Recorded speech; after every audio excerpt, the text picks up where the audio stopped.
right? But that's what you need to focus on, because that's the most important part. Yeah. The goal of education should be to prepare kids for the real world, and the real world has technology. Some of them aren't really battling. In order to be battling, you have to be fighting for something. Problem with education in general is that it's so hard to measure outcomes. So yesterday, I was looking at my inbox and I saw, "The EdTech revolution has failed." The subtitle is "The Case Against Student Use of Computers, Tablets, and Smartphones in the Classroom." So they're making the case that EdTech has not been helpful and has been detrimental to education. Yeah, essentially they're talking about how digital tools have not been increasing academic success, and therefore the initiative to increase technology use in education is something that's probably going to lead to more harm than good, and has led to more harm than good. And so I think that there were a couple problems that I had just with kind of the premise of the argument, because it implies two things. One, that the measurement of educational success is test scores, and that therefore the way to measure the efficacy of digital tools in education is how impact. technology has affected test scores. Yeah, exactly. And so I think that within this kind of framework of the argument, we have nothing to disagree with. Like, he shows in the data how digital tools has not necessarily led to greater academic success, with, the understanding that you could measure that with test scores. Yeah. And so, there's nothing really to discuss there. But I think our main issue is that we believe that the way to measure educational success should be about a student's ability to be life ready, to be prepared, to be an adult in the world, to have financial security, to be a happy, well-rounded human being, and that in order to do that, you need to learn how to use digital tools. Yeah, and I think the reason why they're literally just looking at test scores, is because it's a lot harder to try to find out if kids are actually living well, and they're healthy, and they're happy, and they go on to have a great career that they're happy with, and it's like, that's a little harder. And that's a big problem with education in general, is that it's so hard to measure outcomes, because this is like decades in the future. How are you supposed to test for how a simple change in pedagogy impacts all your students' lives and careers decades into the future until they retire? Like that's insane in terms of like that's a whole lot of data you need to track. Yeah, and so it's just really, really hard oftentimes to do research on educational outcomes, because it is a very long-term game that you're playing, right? But that's what you need to focus on, because that's the most important part. Yeah. Like, maybe they don't get very good test scores, but what if they move on to be, I don't know, like a great innovator? Yeah, exactly. Yeah, so I'll just read this first excerpt from the article, which says, "In order to effectively learn while using an unlocked, internet-connected, multifunction digital device, students must expend a great deal of cognitive effort battling impulses that they've spent years honing, a battle they lose more often than not." So essentially, he's just making the point that there are a lot of distractions on computers and digital devices, and that oftentimes students are not using these tools in a constructive way. And I think that they're battling the impulses. Yeah, and I think that's just this is something that adults struggle with as well.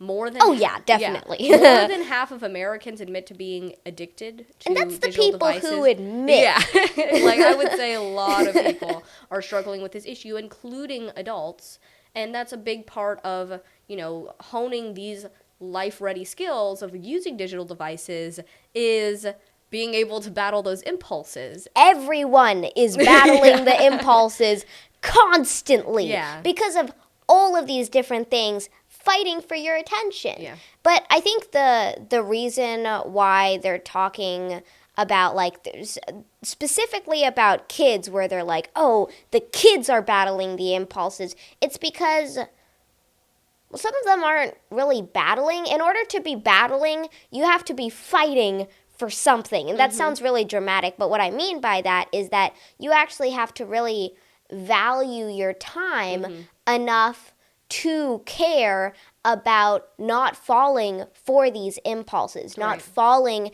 for just playing video games all day or watching YouTube videos all day or, these social media platforms. Yeah. And, well, I mean, for adults, they usually have a lot more reason to value their time. They have to support a family. Because they have to, keep their job. Gotta pay the bills. Yeah.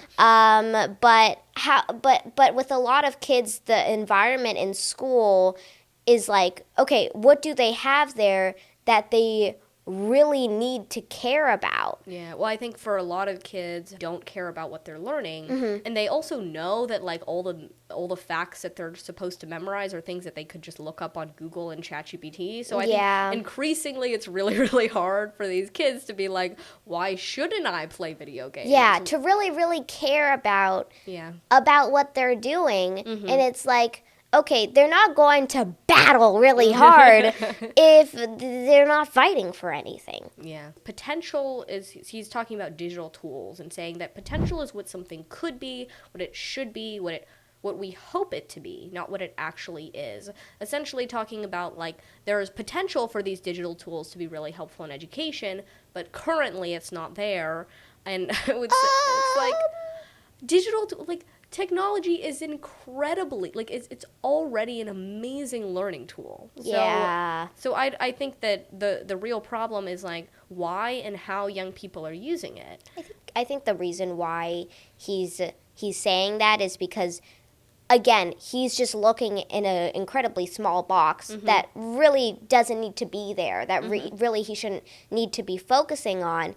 And within that box, of course, it's going to be harder for students to use these technologies because they don't care and because of all of the reasons they mentioned. Yeah. And so now he's saying, oh, yeah, it's really harmful now, but there might be potential. There might be potential in that box, but for the general education, and generally the things that they can learn and all the possibilities for students, there's already so much value. Yeah, and I do want to add a little bit of nuance there because it is really hard for researchers in this space to not rely on test scores because that's the data that we have. And I think that a big problem with schools is that because it's kind of in such a constrained environment, you can't really help students to use technology in the way that adults actually do, which is by using these tools and this knowledge to solve novel problems, but you can't objectively measure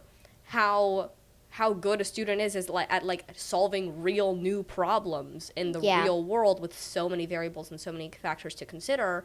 And so I think that from a research perspective, it's really hard to account for that. And to be fair, we do need to have some evidence-based understanding of how best to educate children, but I think at the same time we don't want that to take away from a holistic understanding of the child, of the world, of their success, of their well-being, and I think that that's just something that we want to consider when it comes to looking at this data and looking at just how to approach our paradigm of education and child development in general, because I do think it has become so constrained that it around just test scores. Yeah, and that we're missing out on a lot more.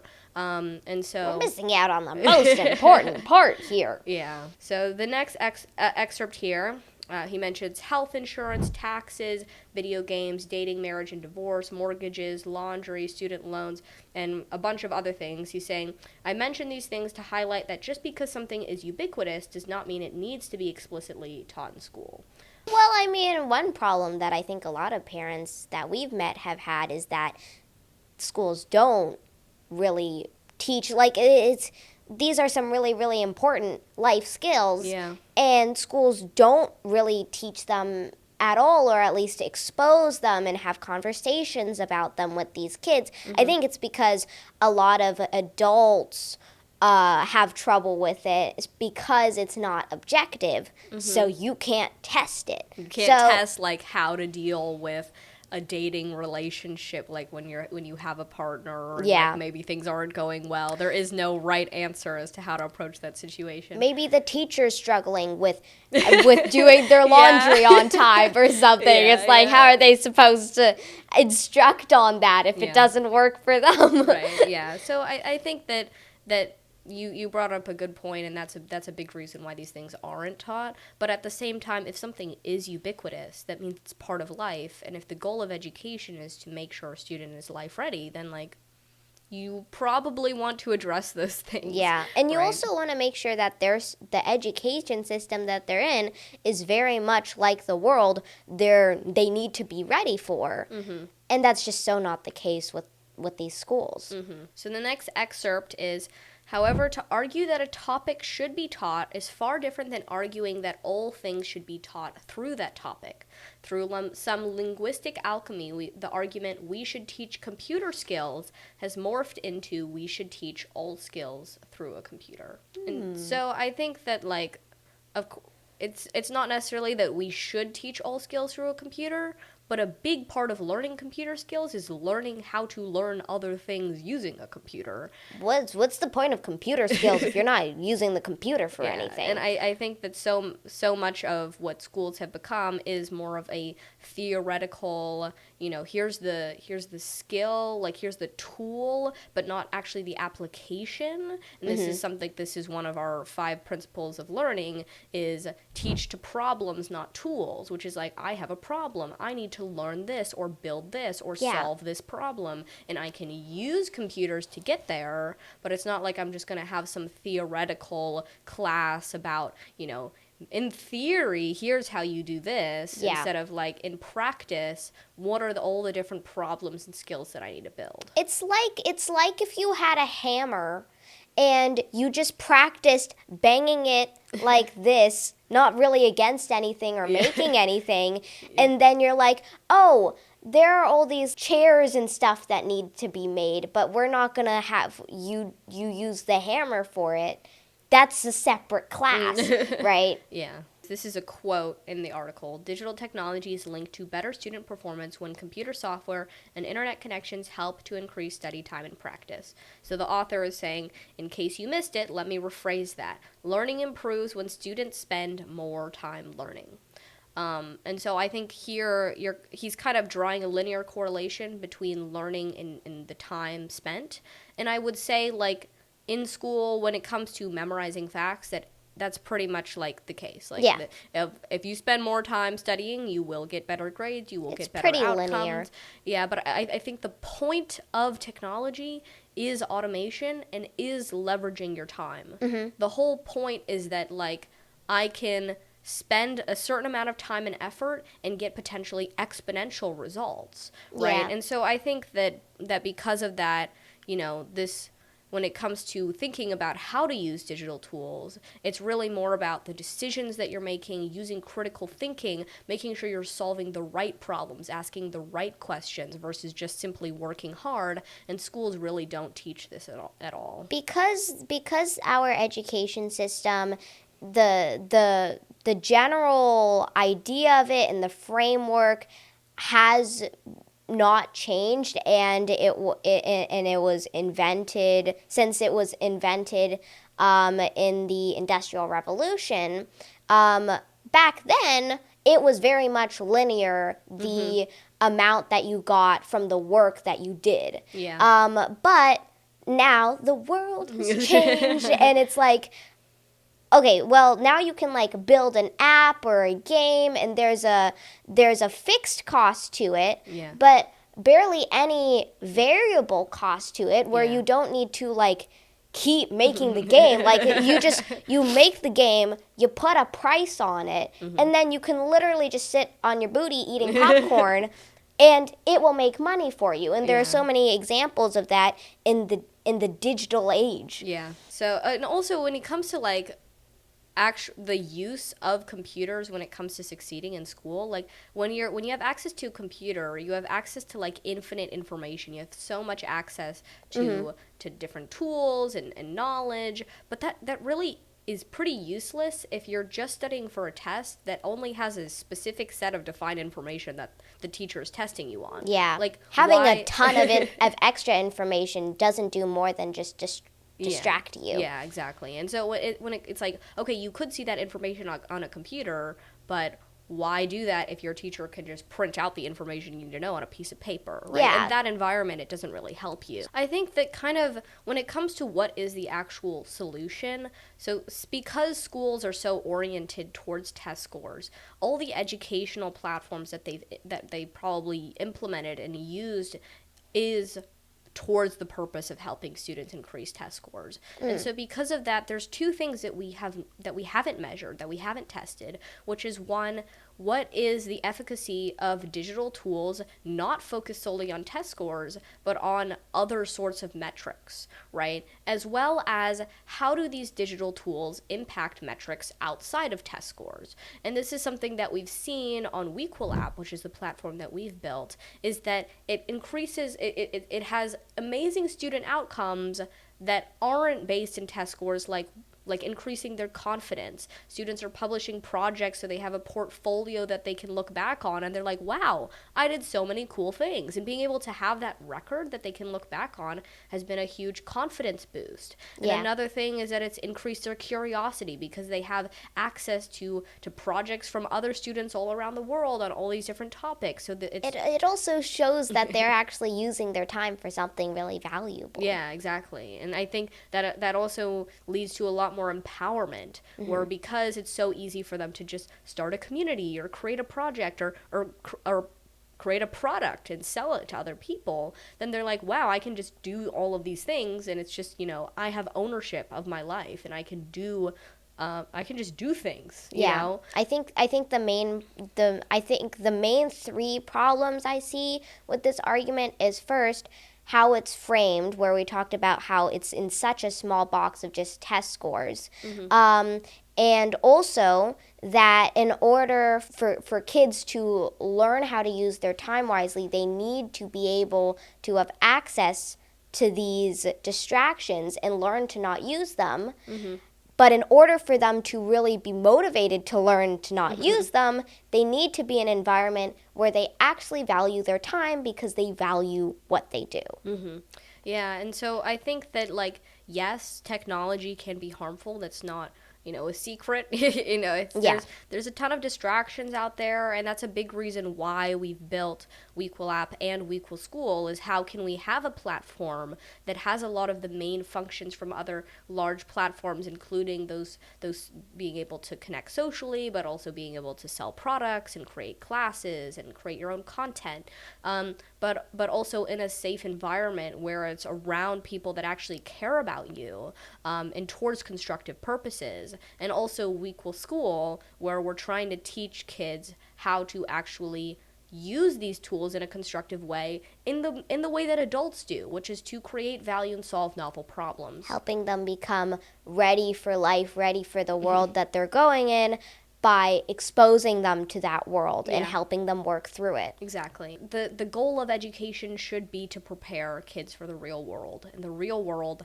has technology. Whether you like it or not, it does. And so I think that, when it comes to really trying to help young people succeed, we have to consider how to help them constructively use these tools. And there's a ton of specific and nuanced conversations as to the way in which we want to do this, because just free open-ended access where nobody's watching you and there's nobody's valuing their own time.